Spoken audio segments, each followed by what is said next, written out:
Have you ever felt like something or someone was trying to get your attention deep within your heart? Maybe it came as a quiet whisper in your soul, a feeling that just wouldn't go away, a sudden moment of clarity in the middle of chaos. That, my friend, might just be the voice of God. In our busy lives, filled with distractions and constant noise, we often miss the subtle ways in which God speaks to us. It's not always through loud miracles or booming voices from the sky.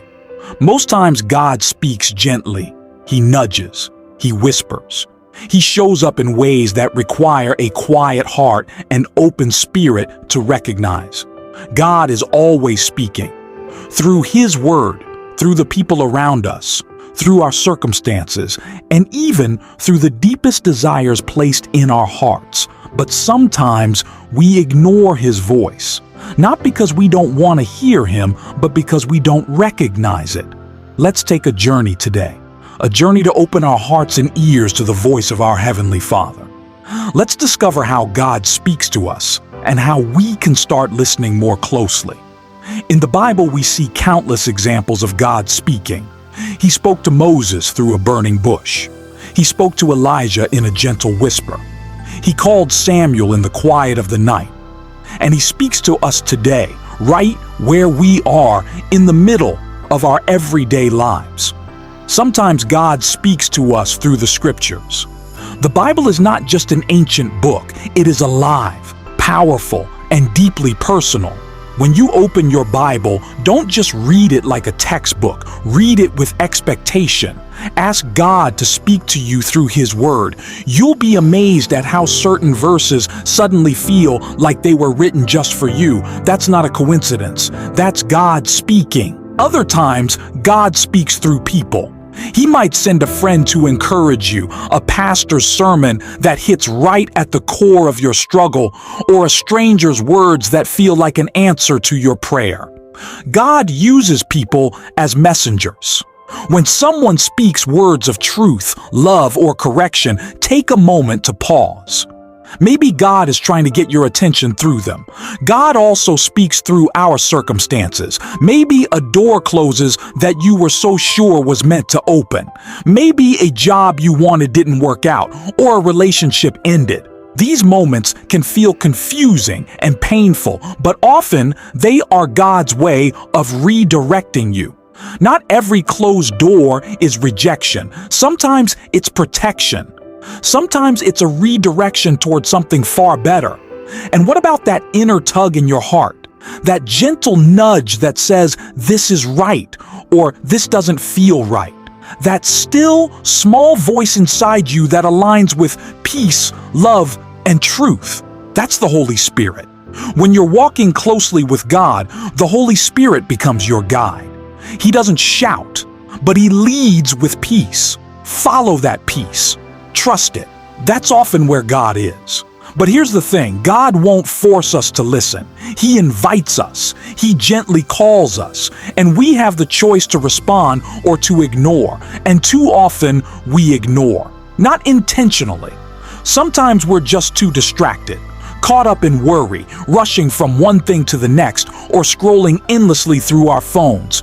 We live in a world that values noise, but God often speaks in the quiet.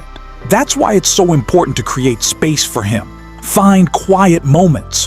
Whether it's in the early morning before your day begins or right before bed, make room for God. Turn off the noise. Open your heart. Say, "Speak, Lord, I'm listening." And then be still. God also speaks through our pain. I know it's hard. No one likes to go through suffering, but often it's in our most broken moments that we hear Him the clearest.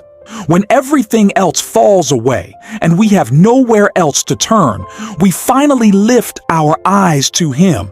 And in those moments, He speaks life. He speaks healing.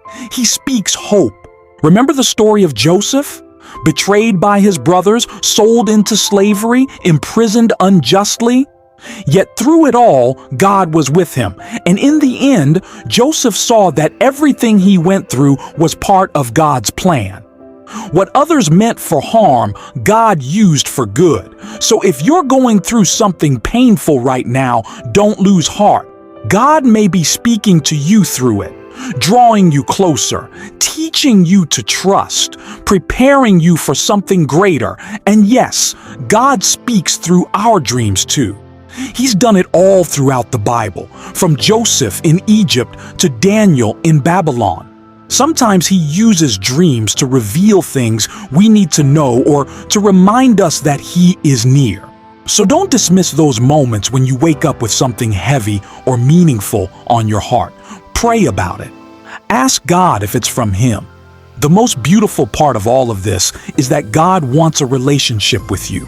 Not just religion, not just rituals, but a real, living, breathing relationship.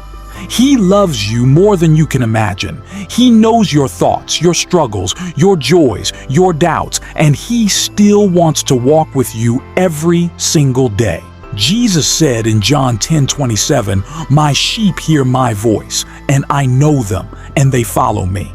That means we can hear him. We can recognize his voice, but we have to be willing to listen. So if you've been wondering, why can't I hear God? Maybe it's time to pause and ask, Lord, am I listening? Maybe he's been speaking all along. Maybe the signs have been there, quiet, gentle, and filled with love, but you've been too busy, too tired, or too distracted to notice. Today is a new day, a new opportunity to tune your heart to his, to read his word with fresh eyes, to pray with expectation, to listen in the quiet, to follow the peace, to say, God, I'm here, I'm ready, speak to me, because he will, he is. He always has been. God is speaking to you right now. Don't ignore it. If this message touched your heart, take a moment to be still and pray. Let God know you're ready to listen. And if you haven't already, subscribe for more faith-filled messages that draw you closer to him. May his voice become clearer each day, and may your heart be filled with his peace, love, and purpose. Stay blessed.